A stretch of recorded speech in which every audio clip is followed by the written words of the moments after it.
need you to go in there and recruit this man to our cause, you dig? However, this shit ain't gonna be easy.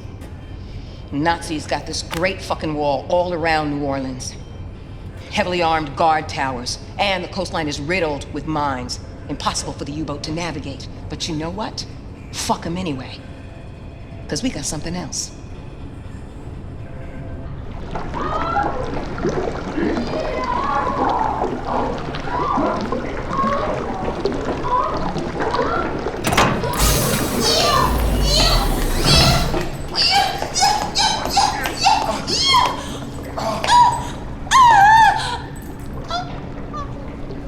I'm sorry.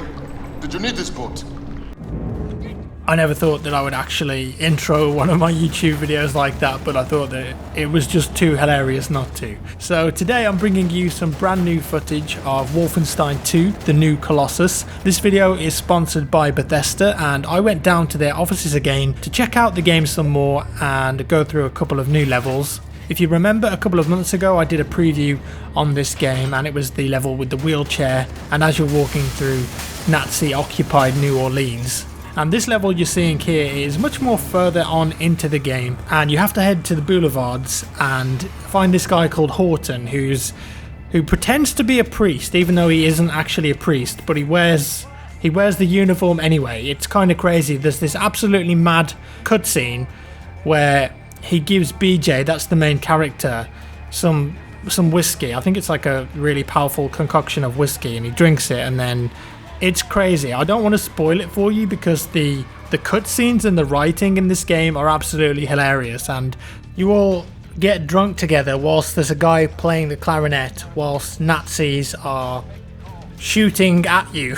So I don't even know what's going on in that cutscene, but it's great. But if you're going to play the game for yourself, then I don't want to put that in because it's going to spoil it for you. So that's generally the gist of this mission, and then at the start, of course, you've got all of your weapon upgrades, and you can change the way that the weapons operate, so you can have like a slower rate of fire that might do more damage against armored opponents, for example, or you can put suppressors on. You can do all sorts of upgrades with the weapons. Of course, you can dual wield as well, and it's just so much fun just going around blasting all the enemies.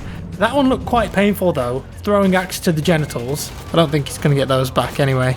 There was a few mini bosses along the way as well, of course. You know, this is a Wolfenstein game, it's not an easy game, and even on the normal difficulty it can be quite challenging. I died a couple times as I was playing through this section. If you played the Wolfenstein reboot, you'll know exactly what to expect here in terms of difficulty. There's not really any regenerating health, and there's armor pickup, so very old school in that respect. They've introduced new abilities as well for BJ, so he's got these robotic legs now where you can double press jump or spacebar on PC or whatever it is on console, and it kind of throws you up into the air as if you're on stilts. And of course you can use that in several different ways. You can use it as a means to get around the level, because with it being a Wolfenstein game there's different routes and secrets you can find, or you can use it when you're in combat, so you're going to be up much higher, and if there's a group of enemies below you and you're using some kind of explosive ordnance or explosive weapon, you're going to be doing much damage if you're shooting down from above them. And of course if you're just using like a rifle or a pistol or whatever, then you're much more likely to get headshots if you're